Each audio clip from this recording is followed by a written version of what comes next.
Hello नमस्कार सभी को। साथियों, मैं आपका साथी मालाराम चंदेला आप सबका हार्दिक स्वागत करता हूं आपके अपने YouTube channel GK by Malaram sir पे। तो साथियों, जैसा आप सभी को मालूम है कि हरियाणा में जो अपकमिंग वैकेंसीज हैं वो बहुत ही जल्द आने वाली हैं और बड़ी संख्या में वैकेंसी आएंगी, जिसमें ग्रुप सी, ग्रुप डी और हरियाणा पुलिस इंक्लूड है। और ये बहुत ही जल्द इसको सितंबर अक्टूबर से ही शुरू करने वाले हैं। तो देखो साथियों, कुछ मैंने अखबार की कटिंग ली है जिसमें हम इनको समझने की कोशिश करेंगे। तो जैसे पहले दे रखा है कि ग्रुप डी के पदों का सीईटी जल्द तैयार रखे दस्तावेज, यानी ये बताया गया है कि हमारा जो ग्रुप सी का जो सीईटी हो गया है, उसी सीईटी की मेरिट बेस के आधार पर अपने ग्रुप डी की भर्तियां होंगी। तो हमें उसके लिए जो ग्रुप डी के लिए जो अप्लाई करना है, तो उन अप्लाई करने के लिए कुछ सबसे मेन बात इसमें यही है कि अपने जो ज़रूरी दस्तावेज हैं, उन ज़रूरी दस्तावेज को हमें क्या कर लेना है, तैयार कर लेना है। देखो, दस्तावेज तैयार रखने के लिए कहा गया है। तो आप अपने जो भी ज़रूरी दस्तावेज हैं वो सारे दस्तावेज उसके लिए रेडी रखें, क्योंकि ग्रुप डी की पोस्ट भी बड़ी मात्रा में आने वाली है। इससे पहले जो 7596 पदों का विवरण है वो अक्टूबर 2023 में ग्रुप डी की परीक्षा हुई थी। उसके बाद में ये भर्ती आएगी, तो बड़ी भर्ती आएगी। और इसके बाद में दे रखा है, देखो, मेरिट के आधार पर सीधी भर्ती होगी। अब ग्रुप डी में जो जैसे चपरासी हैं, माली हैं, हेल्पर हैं, चौकीदार, बेलदार, सफाई कर्मी आदि होते हैं ये सारे।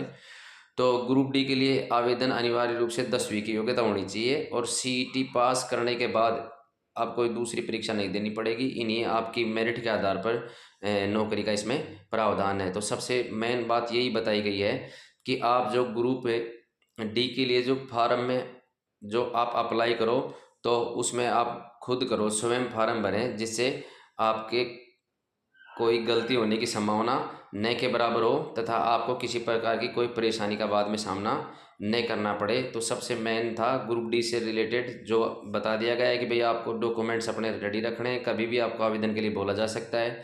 और जो अपना एप्लीकेशन फॉर्म है, जब आप उसको सबमिट करो तो उसमें खुद रह करके करो, ताकि कम से कम गलतियां होने का चांस रहे। इसके बाद देखो, नेक्स्ट अपनी जो जो दे रखा है हमें, वो है, देखते हैं हम कि सीईटी श्रेणी बदलने को 4 तक खुलेगा पोर्टल। ग्रुप सी व डी की सितंबर अक्टूबर में होगी भर्ती। देखो यहाँ पे बिल्कुल क्लियर बता दिया गया है कि जो ग्रुप सी और ग्रुप जो डी की जो भर्तियां हैं वो अपनी सितंबर अक्टूबर में होंगी। तो हमें यहाँ ये देखना है कि जो पोर्टल खुलेगा उस पोर्टल में आपने जैसे कोई श्रेणी वगैरह गलत भर दी तो उसको आप अभी चेंज कर सकते हो। उसके बाद में ये दे रखा है कि सीएम बोले जल्द पुलिस भर्ती निकाल रहे हैं। तो हरियाणा के सीएम ने बताया कि जल्दी से जल्दी जो पुलिस भर्ती है वो निकाल रहे हैं। इसके बाद में देखो, 26 और 27 को जो अपना सीईटी हुआ है उसमें 13,27,000 टोटल अभ्यर्थी थे। 92% लोगों ने ये एग्ज़ाम दिया।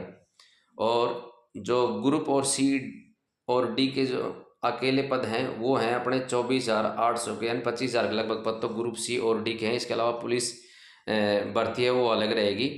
तो इसमें यह बताया गया है कि अब जैसे ग्रुप सीईटी हो गया, उसके बाद में सितंबर अक्टूबर में हरियाणा के जो कर्मचारी चयन या हरियाणा जो कर्मचारी चयन आयोग उसकी तरफ से भर्ती प्रक्रिया शुरू कर दी जाएगी। इसके लिए शेड्यूल भी तैयार कर लिया गया है। सीईटी में अभी कैटेगरी बदलने के लिए जो सोमवार तक है पोर्टल खोलने की तैयारी चल रही है। तो इसके बाद में अपनी जो भी, मान लो किसी ने कैटेगरी में चेंज करना है, उस समय नहीं लगाया था, तो वो अपनी चेंज कर सकते हो। और बहुत ही जल्दी, यानी अगस्त के अंत तक अपना जो है वो इसका रिजल्ट जारी हो जाएगा और इसके लिए जो सीईटी है वो पूरी कर ली जाएगी। उसके बाद में हमें कुछ बताया गया, देखो, कि मुख्यमंत्री नायब सैनी ने कहा है कि सरकार द्वारा जल्द ही पुलिस की भर्ती निकाली जाएगी। तो पुलिस की भर्ती के लिए जो है वो बहुत जल्द तैयारियां शुरू कर दी गई हैं। इसके साथ और देखो देखो दोस्तों में, जैसे एसआई आधारित निगरानी से पेपर लीक होने से रोका, तो किस प्रकार से कितने केंद्रों पर बहुत ही कड़ी सुरक्षा निगरानी के द्वारा आधुनिक जो तकनीकी का उपयोग करके और सीईटी पेपर जो आउट होता था, पेपर लीक जैसी घटनाएं हैं, उनको कंट्रोल कर लिया गया है। और ये तो बताया गया है कि भाई अभ्यर्थियों के लिए किस प्रकार नई सुलभ यात्रा व रात्रि ठहराव की सुविधा दी गई थी। तो बहुत सारी बसें चलाई गई थी, 12,000 के लगभग बस थी। तो उन्होंने जैसे जो स्टूडेंट है उसको सेंटर तक पहुंचाने का बहुत बढ़िया काम किया। अब ये देखो, स्क्रीनिंग के लिए 10 गुना अभ्यर्थी बुलाने की व्यवस्था की है।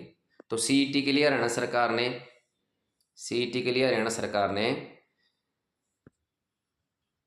कई सुधार किए हैं, जिसमें भर्ती प्रक्रिया को और भी निष्पक्ष और समावेशी होगी। स्क्रीनिंग टेस्ट के लिए 4 गुना अभ्यर्थियों को बुलाने की व्यवस्था की थी। पहले स्क्रीनिंग टेस्ट के लिए 4 गुना अभ्यर्थियों को बुलाने की व्यवस्था की थी, लेकिन अब उसको 10 गुना तक बुलाने की व्यवस्था कर दी गई है, बढ़ाकर 10 गुना कर दिया गया है। तो ज़्यादा से ज़्यादा, जिससे कि ज़्यादा से ज़्यादा जो अपने योग्य उम्मीदवार हैं उनको ज़्यादा से ज़्यादा अवसर मिले। और 5% जो आर्थिक और सामाजिक आधार के जो अंक थे उनको हटा दिया गया है। तो इससे जो मेरिट आधारित चयन है उसको मजबूती मिलेगी। और इसके साथ साथ वन टाइम रजिस्ट्रेशन भी शुरू कर दिया गया है। तो साथियों, सबसे मेन आपको यही बताना था कि भाई जो वैकेंसीज हैं हरियाणा में वो बहुत ही जल्द आने वाली हैं। आप सब जो भी साथी हैं वो ज़्यादा से ज़्यादा अपनी मेहनत जारी रखें। ग्रुप सी का भी तुरंत ही आएगा, तो अपनी तैयारी नहीं छोड़ें और अच्छे से ढंग से तैयारी करते रहें।